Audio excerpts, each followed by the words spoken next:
Tuhan, kita memasuki hari Paskah sekali lagi, saudara-saudara. 2021, walaupun di rumah-rumah kita tetap bersuka cita, Yesus bangkit. Haleluya. Saudara, saya ingin memberikan satu cerita kecil diambil dari kejadian yang sebenarnya, yaitu tenggelamnya kapal pesiar Titanic di tahun 1912. Saat itu sangat banyak orang meninggal karena tenggelam, karena lari dari kapal dan akhirnya tenggelam. Tapi ada satu orang pemuda yang selamat dari laut itu, dia bisa keluar lagi, dan akhirnya dia hanya mengatakan satu kalimat pendek, "Aku hidup." Itu betapa indahnya hidup itu, saudara. Apakah hari ini kita bisa mengatakan aku hidup? Karena Yesus hidup. Amin. Puji Tuhan, saudara. Nah, saya ingin bertanya juga, apakah saudara tetap percaya sampai hari ini 2021 di Paskah ini bahwa Yesus itu benar-benar bangkit? Karena belajar dari kenyataan di masa itu, ketika Yesus benar-benar bangkit di sana, di Israel, Yesus menampakkan diri masuk ke dalam ruangan di mana murid-muridnya berada. Tapi ada satu murid yang absen, Bapak Thomas, dan dia akhirnya tidak percaya bahwa Yesus sudah bangkit. Kenapa, saudara? Karena saat itu dia tidak ada di situ, tidak ada di dalam persekutuan bersama-sama dengan teman-temannya yang lain. Kemanakah dia? Ya, mungkin dia sudah stres, ya, di rumah terus menanti katanya Yesus bangkit, katanya ini, katanya itu, tidak percaya mungkin, atau dalam kesedihannya akhirnya mungkin dia jalan-jalan, mungkin juga dia sedang goes, saudara, ya. Zaman sekarang goes. Dan akhirnya ketika dia kembali, teman-temannya bercerita, "Oh, Yesus datang loh, Yesus sudah benar-benar bangkit." Tapi dia tidak percaya. Meski demikian, saudara, beberapa hari kemudian Yesus hadir lagi di situ, dan dia menampakkan dirinya dan mempersilahkan Thomas untuk mencocokkan jarinya ke telapak tangan Yesus yang lubang itu. Luar biasanya Yesus. Kalau kita jadi Yesus, apa yang kita akan lakukan terhadap Thomas? Gitu? Bodoh amat, aku percaya enggak. Yang rugikan kamu bukan aku, tapi puji Tuhan, Tuhan Yesus ya seperti itu, saudara. Ya, jadi apakah pada hari-hari yang seperti ini, di mana kita merayakan Paskah sekali lagi, masih di era pandemi, bahkan gereja kita ini masih juga online kembali, apakah saudara masih tetap berkata, Yesus bangkit, dahsyat, seperti itu? Atau ya asal aja dah, Jumat Agung oke, Paskah oke, masa bodoh aja asal aku ibadah beres. Mungkin ibadah juga sambil tidur-tiduran, bercanda-bercanda, makan-makan. Kalau seperti itu, kita tidak akan menikmati kuasa kebangkitannya, ya. Tetapi kebangkitan Yesus itu bisa kita rayakan, bisa kita rasakan, bisa kita nikmati kuasanya anytime, di situasi yang seperti apapun, tidak tergantung situasi sekeliling kita. Harusnya seperti itu dong, ya. Nah, itu kemenangan yang dahsyat yang Tuhan nyatakan kepada kita, ya, karena Dia punya kuasa untuk membangkitkan orang mati, dan Dia sendiri sudah memulainya dengan memenangkan maut. Biarlah kita sungguh-sungguh percaya bahwa Yesus memang bangkit, bahwa Yesus memang dahsyat. Nah, kita lihat dulu ayat-ayat yang membuktikan bahwa Thomas kurang percaya. Yohanes 20 ayat 19. Yohanes 20 ayat 19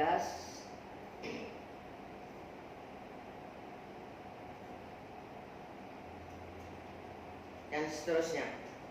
Saya akan bacakan. Ketika hari sudah malam pada hari pertama minggu itu, berkumpullah murid-murid Yesus di suatu tempat dengan pintu-pintu yang terkunci karena mereka takut kepada orang-orang Yahudi.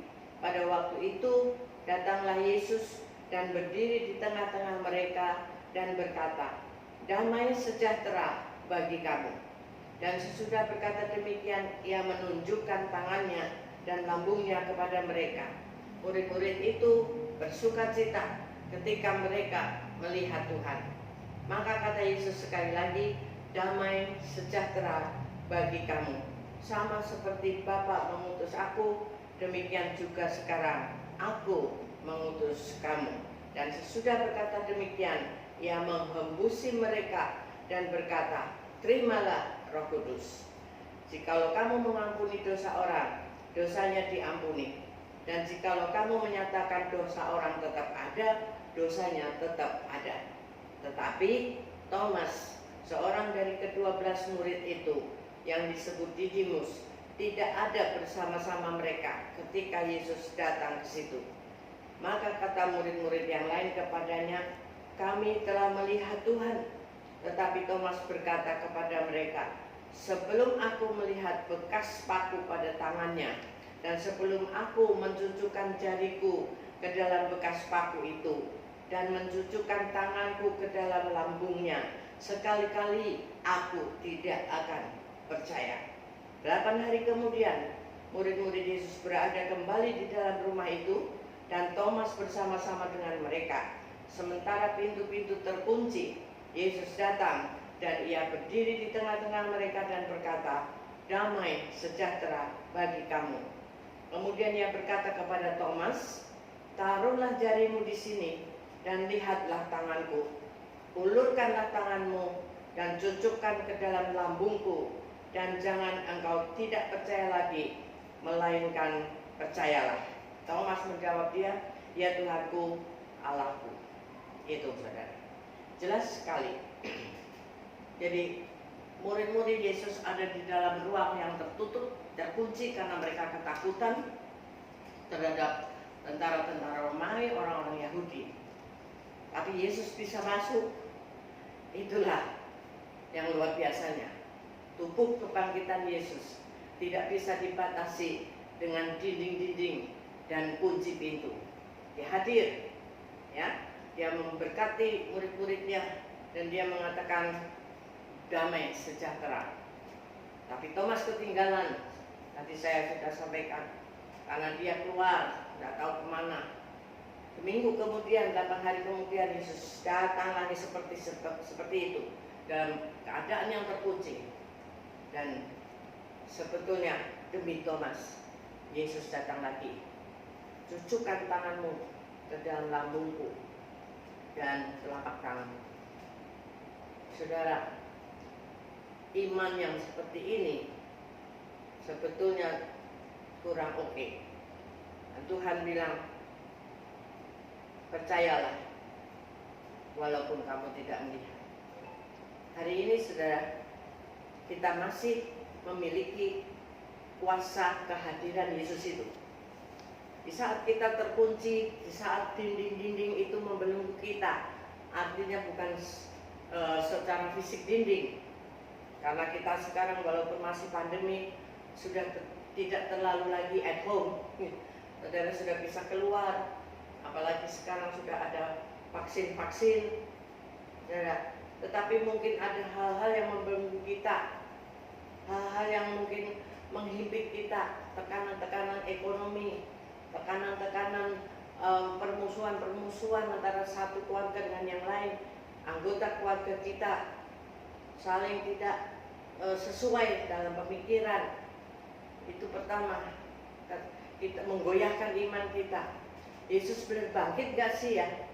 Kuasa kebangkitannya tetap ada apa enggak ya di musim-musim seperti ini? Kenyataannya pandemi tidak pergi-pergi. Kita udah berdoa, doa puasa, doa keliling, doa apa lagi saudara? Nah saudara, kenapa? Apakah Yesus tidak mampu untuk menghentikan pandemi ini? Siapa bilang? Bangkit aja dia mampu. Tapi kuncinya apa? Apakah semua yang terjadi ini sudah mengubah kehidupan kita, terutama kita sebagai anak-anak Tuhan?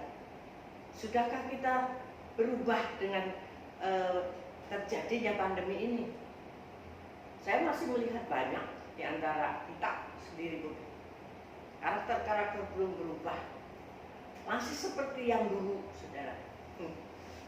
Gimana? Apakah pandemi mau diangkat? Wah, lebih heboh lagi perbuatan-perbuatannya manusia-manusia ini. Itu sebabnya jangan cuma kita berdoa terus minta Tuhan angkat ini pandemi, tapi kita yang tetap seperti itu, tidak berubah, tidak bisa mengampuni, tidak bisa unity satu dengan yang lain, mementingkan diri sendiri. Gereja-gereja pun demikian, denominasi satu dengan denominasi yang lain adu apa tuh doktrin, saudara. Nah bagaimana Tuhan belum selesai toh dengan istilahnya hukuman yang Tuhan berikan lewat pandemi ini? Sampai kapan? Kita tidak tahu. Tuhan sendiri yang tahu. Oleh karena itu biarlah kita masing-masing aja, sendiri-sendiri kita berurusan dengan Tuhan.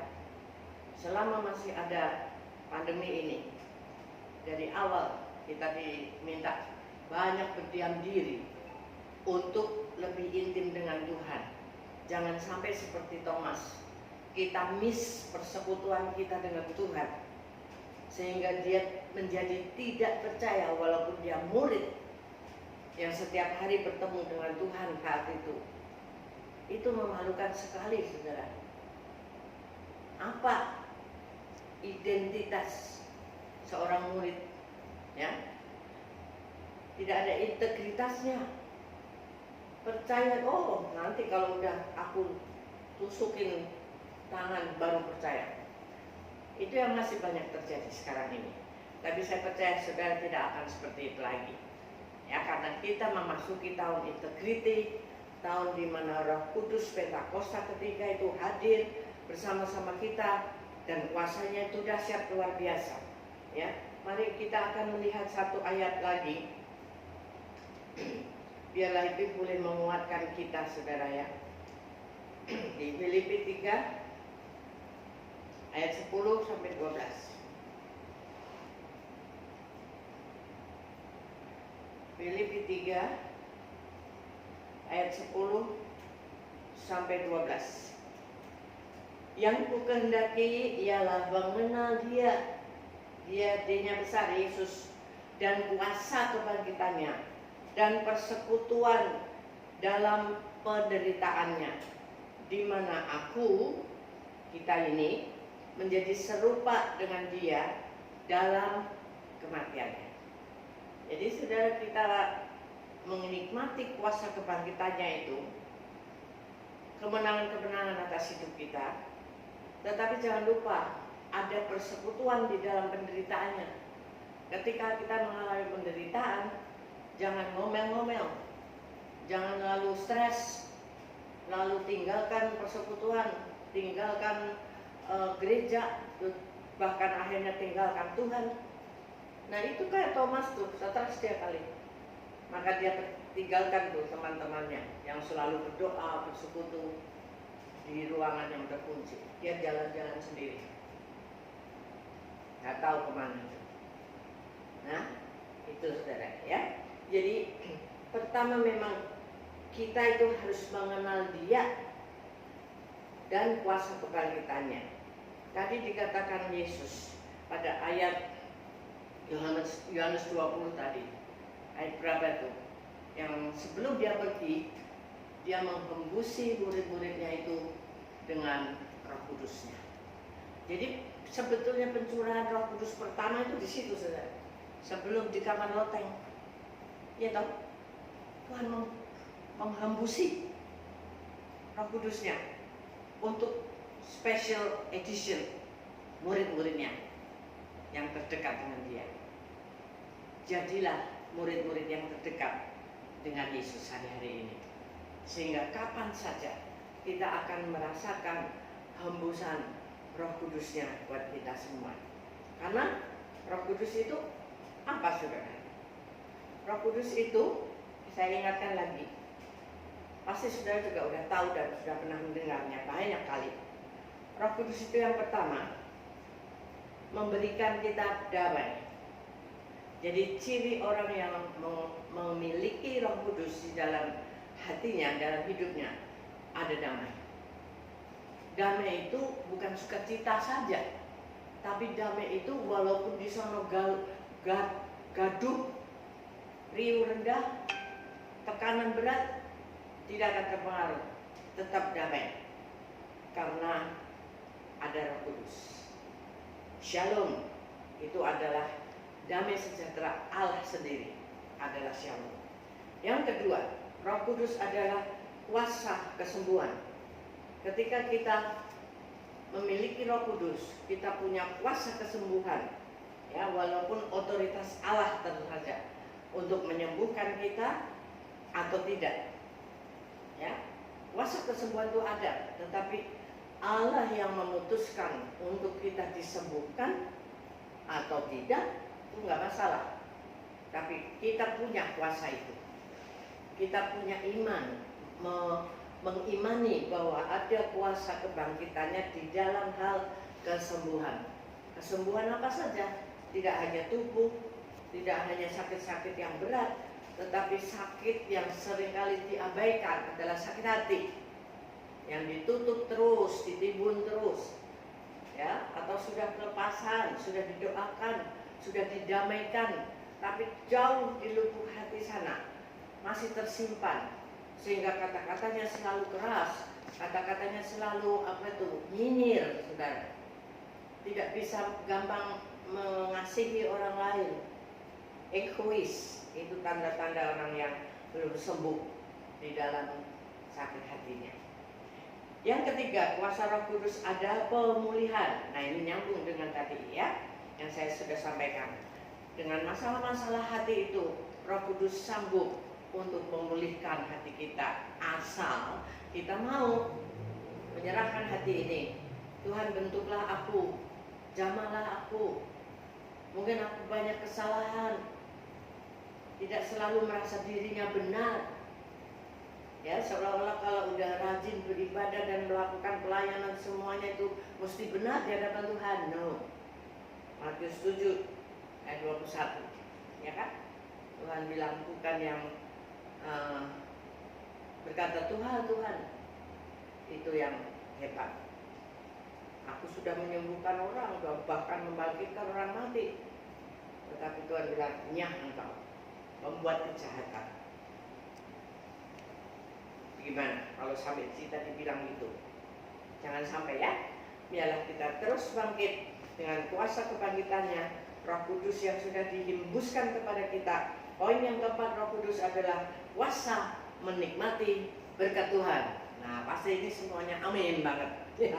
Semua pasti mau itu. Tetapi 1, 2, 3 semua harus terjadi dulu. Ya, kita dipulihkan, ya, kita intim dengan Tuhan, kita selalu membuka hati untuk jamahan rohnya, sehingga hati kita selalu damai, sehingga berkat itu pasti dicurahkan buat kita, karena itu janjinya. Tuhan tidak bisa mengingkari janjinya, dan Dia berjanji untuk memberkati orang-orang benar, orang-orang yang percaya Tuhan dan mengimani bahwa kita ini dibenarkan oleh Tuhan. Tidak bisa benar sendiri, kita dibenarkan oleh Tuhan. Karena itu kita jadi orang benar. Dan orang benar itu dikasih Tuhan, dilindungi Tuhan, diberkati dengan komplit. Ya, pegang itu kembali. Jangan sedih lagi kalau kita tidak bisa menikmati ibadah Paskah bersama-sama, rame-rame di gereja, KKR, di sana sini. Tidak ada gunanya. Seringkali itu hanya hura-hura, saudara. Selesai ibadah itu di luar berantem lagi, sedih lagi sampai rumah.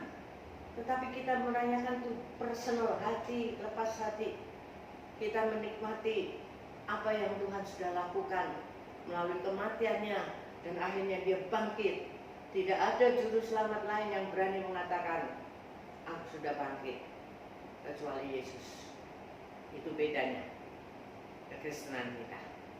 Juru selamatnya bangkit dari kematian. Apalagi yang kita perlukan, semua Tuhan bisa lakukan. Amin, saudara. Bangkit hari ini, katakan, aku hidup karena Dia hidup. Selalu, kalau engkau sudah loyo-loyo, sudah mulai stres, sudah mulai frustrasi dengan hidup ini, katakan, aku bangkit karena Yesusku sudah bangkit. Tapi kalau aku bangkit, artinya aku berkreasi, ya, beraktivitas, melakukan sesuatu. Jangan bilang Yesus bangkit, aku hidup tapi diam aja di rumah, doing nothing, nggak mau kerja, nggak mau berusaha apapun, hanya menunggu belas kasihan orang. Itu bukan yang Tuhan mau. Tuhan mau kita menjadi orang-orang yang kreatif, orang-orang yang berinovasi, yang membuat yang tidak ada menjadi ada, karena ada berkat Tuhan di situ. Itu yang membuat kita sukses, disempurnakan oleh Tuhan apa yang kita buat. Haleluya. Tuhan Yesus memberkati kita semua di Paskah ini. Tidak ada lagi kesedihan, tidak ada frustrasi, tidak ada stres seperti Thomas. Hadirlah selalu bersama-sama dengan Roh Kudus-Nya, dan Dia yang akan terus menghembusi kita dengan kuasa Roh Kudus, yang berarti tadi 1, 2, 3, 4. Ujung-ujungnya berkat Tuhan. Amin, saudara. Haleluya. Puji Tuhan. Kita berdoa untuk firman Tuhan. Bapa, kami bersyukur hari yang dahsyat ini, di mana Engkau bangkit pada saat itu. Sampai hari ini pun Tuhan, biarlah kami sungguh-sungguh tetap sama merasakan kuasa-Mu itu yang dahsyat, yang tidak ada duanya di dalam dunia ini. Terima kasih Tuhan. Kalau hari-hari ini mungkin kami sudah terlarut di dalam kegundah gulanaan kami, seperti Thomas meninggalkan persekutuan bersama teman-temannya. Ampuni kami Tuhan, biarlah kami kembali di dalam bersekutu bersama-sama, di dalam beribadah bersama-sama walaupun online. Kami tetap bersekutu di dalam keintiman kami dengan Engkau, Roh Kudus, yang terus menghembusi kami dengan kuasa-Mu. Dan terimalah berkat yang Tuhan sediakan itu, untuk memulihkan, untuk memberi kesembuhan, untuk memberikan semangat yang baru. Engkau hidup kembali secara roh karena Yesus bangkit. Haleluya. Amin. Puji Tuhan. Kita akan mempersiapkan hati kita untuk masuk di dalam perjamuan kudus, perjamuan yang Tuhan kehendaki bagi kita. Saudara bisa mempersiapkan hati, selesaikan semua yang belum selesai dengan Tuhan, dan siapkan juga roti dan anggur yang ada untuk kita akan sama-sama makan dan meminum tubuh dan darah Yesus. Tapi jangan dengan sembarangan, jangan dengan hati yang biasa-biasa saja, bukan tradisi bukan tradisi setiap bulan, tetapi dengan iman. Yesus sudah bangkit, mati buat kita dan bangkit, dan inilah yang Tuhan mau. Kita melakukan ini sebagai peringatan akan Dia yang sudah mati buat kita, yang kuasanya luar biasa. Apa saja Tuhan bisa lakukan. Harus beriman seperti itu, supaya ini bukan menjadi satu tradisi, saudara, tapi ini ada kuasa yang dahsyat di dalam Yesus. Mari kita berdoa. Saudara boleh bangkit berdiri dimanapun saudara berada. Keluarga lepas keluarga bersama-sama menghadap Tuhan. Bapa, terima kasih untuk peringatan hari kebangkitan-Mu. Sekali lagi kami boleh peringati hari ini. Walaupun kami mungkin tidak di gereja atau sebagian ada yang di gereja-gereja, Tuhan, Engkau tetap sama. Dimanapun kami berada, Engkau tetap hadir. Dan kuasa kebangkitan-Mu itu tetap ada pada kami. Terima kasih Tuhan untuk penderitaan-Mu. Terima kasih untuk sengsara-Mu yang membebaskan kami, yang memberikan kami kekuatan, kesembuhan, dan bahkan berkat-berkat secara jasmani sekalipun Tuhan lengkapkan bagi kami semua. Terima kasih Bapak, terima kasih. Dan kami siapkan hati kami untuk menerima akan tubuh dan darah-Mu. Tiada yang tertulis, sebab apa yang telah kutuliskan kepadamu telah aku terima dari Tuhan, yaitu bahwa Tuhan Yesus pada malam waktu Ia diserahkan mengambil roti, mari kita angkat roti di tangan kanan kita tinggi-tinggi, dan sesudah itu Ia mengucap syukur atasnya. Ia memecah-mecahkannya dan berkata, inilah tubuhku yang diserahkan bagi kamu, perbuatlah ini menjadi peringatan akan daku. Saudara-saudara yang kasih Tuhan, bukankah roti yang kita pecah-pecahkan ini adalah persekutuan kita dengan tubuh Yesus? Mari kita makan dalam nama Yesus.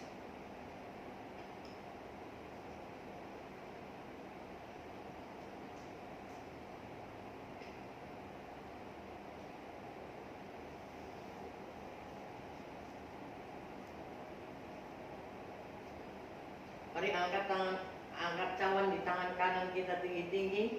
Demikian juga Ia mengambil cawan sesudah makan, lalu berkata, cawan ini adalah perjanjian baru yang dimeteraikan oleh darahku. Perbuatlah ini setiap kali kamu meminumnya menjadi peringatan akan aku. Saudara-saudara yang kasih Tuhan, bukankah cawan pengucapan syukur yang atasnya kita mengucap syukur, ini adalah persekutuan kami dengan darah Yesus.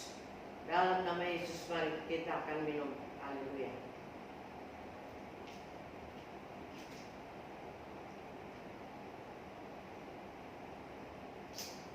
Puji Tuhan. Haleluya.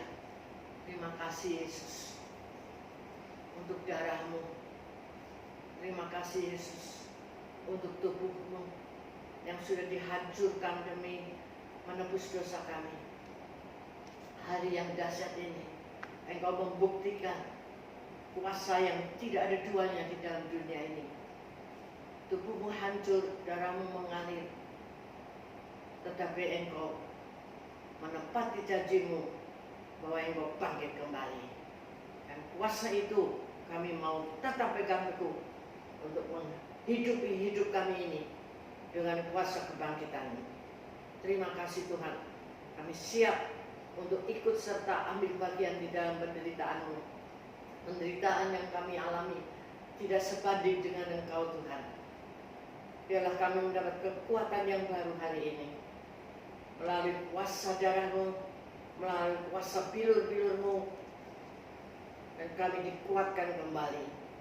Walaupun saat ini kami masih mengalami pandemi, masih mengalami banyak hal-hal yang menekan kami, yang membuat kami menderita, tetapi penderitaan itu tidak seimbang dengan penderitaan Yesus. Terima itu dengan kekuatan yang baru dari Tuhan, sebab Dia bangkit, ada hari esok. Terima kasih Tuhan untuk kekuatan yang baru. Kami percaya yang lemah sudah dikuatkan, yang sakit Engkau sembuhkan, bahkan yang mati rohaninya Engkau bangkitkan. Seperti Tuhan mengatakan, percayalah maka Engkau akan bangkit. Percayalah tanpa melihat, dengan iman bahwa kuasa Yesus tetap sama dulu, sekarang, dan selama-lamanya.